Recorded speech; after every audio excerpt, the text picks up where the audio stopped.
Bago ang lahat, nagpalakas ngayon ang Cavaliers matapos nila makuha si Peyton Watson mula sa multi-team deal. Nasa 18 million ang dinagdag ng Cavaliers sa kanilang cap space para makuha si Watson sa Nuggets.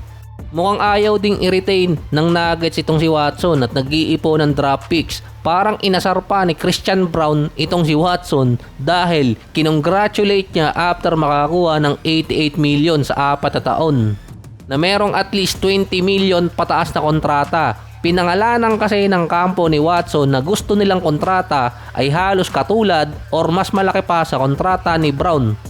Yung nakuha kasing contract ni Watson, kaya ka din kasing ibigay ng ibang mga teams. Kaso, Cleveland ang nakinabang. Nakuha pa ng Cavaliers si Cam Whitmore mula sa Wizards kapalit si Treyman, si Iverson Kuno.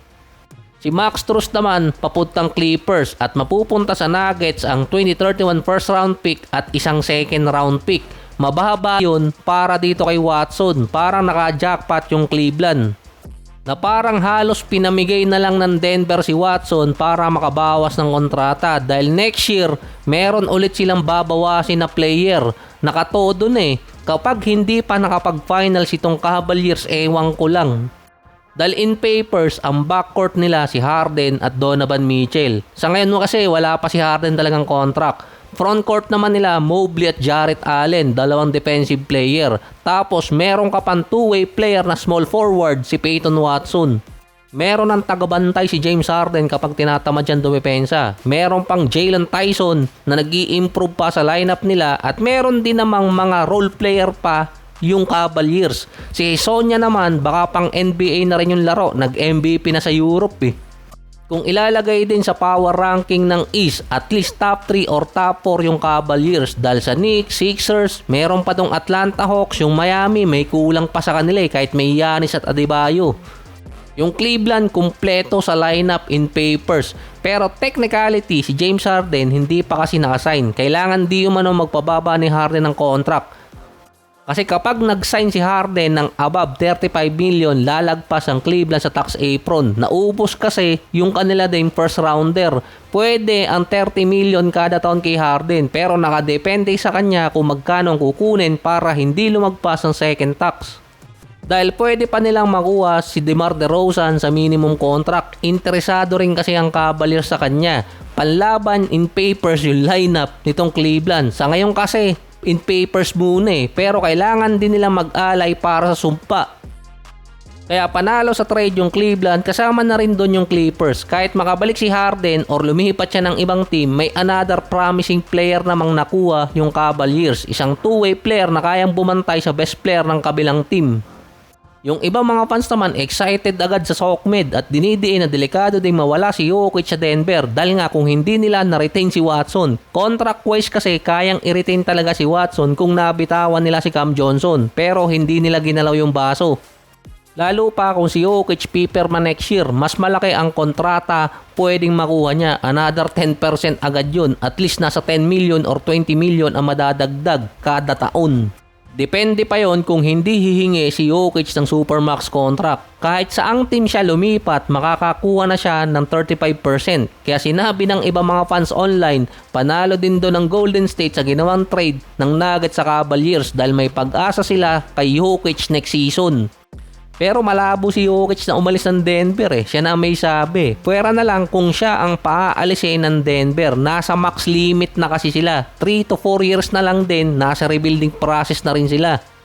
Yung mga Lakers fans naman, winelcome agad si Nikola Jokic. In advance agad nila na mapupunta ng LA si Jokic next year. Kala ko naglipatan na sila sa Sixers Pinag-aagawan din kasi ng mga fans ng Miami Heat itong si Nikola Jokic dahil nga sa nangyaring trade. Ngayon, ang gusto rin makuha or gustong ipalit nitong Nuggets kay Peyton Watson ay si DeMar DeRozan.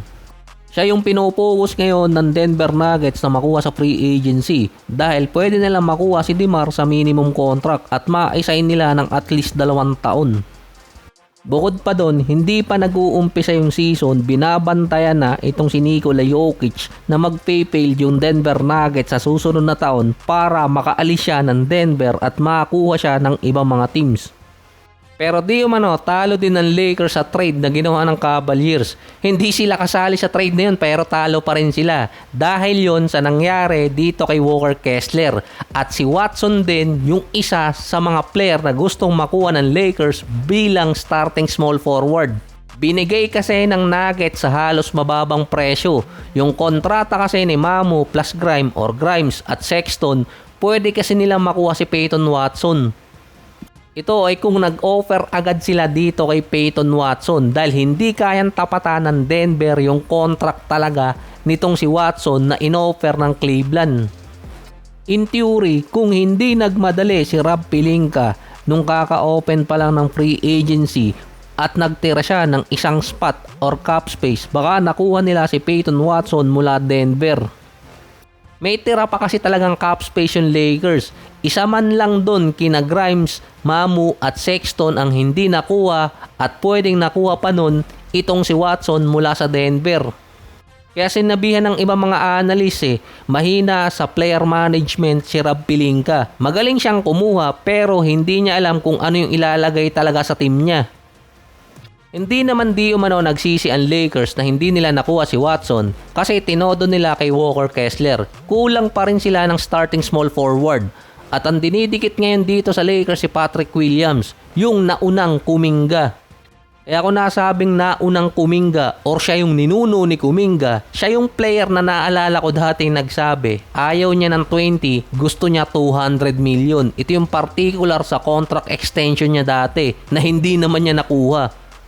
Para kasing naging drop bus itong si Patrick Williams. Pero at least meron siyang 18 million pa kada taon na natitira sa loob din ng 3 taon. At di umano idadaan sa 3-team deal kung sakali itong si Williams kung hindi makukuha ng LA itong si Kuminga. Kasama din kasi natalo sa trade itong si Kuminga dahil yung Cavaliers na lang yung pag-asa sana niyang makakuha ng malaking kontrata ay ibinigay kay Watson. So wala nang team ang makakapagbigay ng malaking kontrata dito kay Kuminga na nasa mahigit 25 million. Pera na lang kung may team talagang sasadyain na gumawa ng transaction para bigyan lang siya ng ganong contract. Si Watson nga nahirapan Lakers pa rin ang interesado dito kay Kuminga na makakakuha ng last chance yung LA or si Kuminga doon dahil may ibang option ng LA na kumuha via trade. Pero si Kuminga limited na ang chances niyang makakakuha ng at least 20 to 25 million na contract. Kasi halos paubos na yung mga notable free agent ngayon, si Kuminga hinahabol ng LA at huling chances na niya para makakuha talaga ng team. Pero mukhang nagmamatigas pa rin. Dahil based sa report, hindi interesado si Kuminga sa 20 million sa loob ng 2 taon na offer ng LA. Pero malaking contract na rin yon dahil posible walang makapag-offer na sa kanya ng 20 million pataas.